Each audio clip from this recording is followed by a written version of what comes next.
Assalamualaikum warahmatullahi wabarakatuh. Salam sejahtera bagi kita semua, Om Swastiastu, Namo Buddhaya, salam kebajikan, Rahayu. Perkenalkan, saya Putih Guntur Soekarno, fraksi PDI Perjuangan A213, Dapil Jatim 1, Kota Surabaya, Kabupaten Sidoarjo.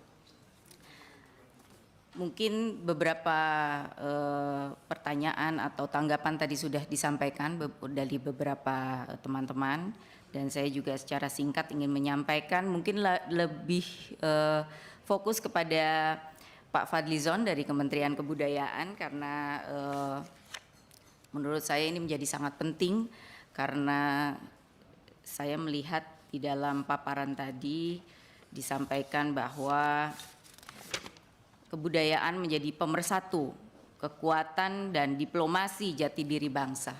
Jadi artinya payung besar daripada kebudayaan ini adalah Pancasila. Ini menjadi sangat penting, dan kebudayaan dapat mewarnai. Artinya kerja-kerja Pak Fadlizon itu juga terkoordinasi dengan Kementerian Pendidikan Dasar Menengah dan juga kepada Kementerian Pendidikan Tinggi, Riset dan Teknologi.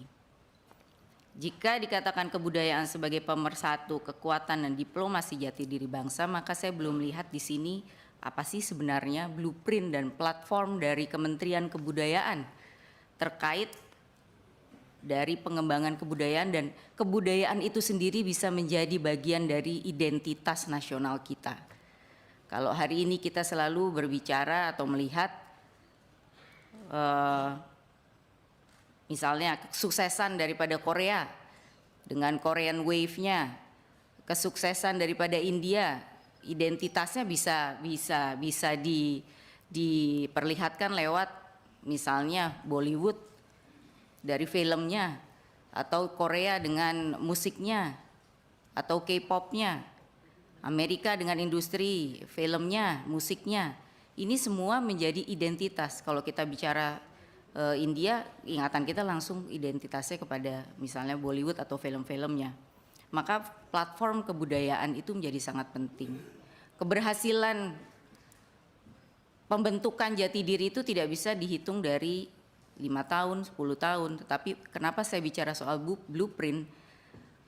Harus dimulai, mau tidak mau dari sekarang, blueprint kebudayaan itu harus ada. Mungkin keberhasilannya tidak bisa dilihat 5 tahun, 10 tahun, tetapi 30 tahun ke depan. Mengapa? Karena ini yang saya pelajari, keberhasilan dari negara-negara lain yang kemudian memiliki identitas kebudayaannya, blueprint dan platform kebudayaannya itu dimulai 30 tahun yang lalu. Dan hasilnya baru dilihat sekarang, baik secara identitas maupun dari dampak ekonominya. Maka kemudian saya juga mendorong agar ada juga koordinasi dan juga kolaborasi mungkin dengan kementerian lainnya. Ada Kementerian Pariwisata, ada Badan Ekonomi Kreatif, ini sebenarnya saling berhubungan. Lalu kemudian juga saya juga mendorong agar untuk mendorong kebangkitan seni dan pertunjukan tradisional, maka nasib kaum seniman ini juga harus diperhatikan.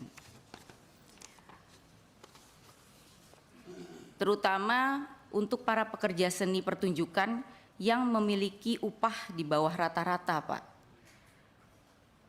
Mungkin sekitar 87% para pekerja seni ini memiliki upah rata-rata di bawah UMP atau UMK, atau sekitar 1,9 juta per bulan. Ini berkaitan mungkin dengan industri ekonomi kreatif, tetapi ini juga bisa menjadi bagian dari bagaimana koordinasi dan kolaborasi Bapak dengan kementerian terkait. Dan ini juga saya berharap kalau tadi bicara soal seni budaya, museum, Bapak mengatakan kebudayaan tidak hanya bicara soal masa lalu, tetapi kebudayaan juga bicara masa depan. Kita belum ada museum yang berbicara tentang modern art. Kalau di New York ada museum, ada MoMA, Museum of Modern Art. yang kemudian menjadi tempat wadah ruang bagi para seniman-seniman kreatif muda, seniman-seniman yang bicaranya lebih futuristik, tapi di Indonesia belum ada. Mungkin satu-satunya yang saya lihat Museum Macan yang yang punya private atau dalam sektor swasta. Jadi artinya pemerintah juga harus bisa mendorong, atau Kementerian Kebudayaan juga bisa mendorong adanya museum seni yang modern.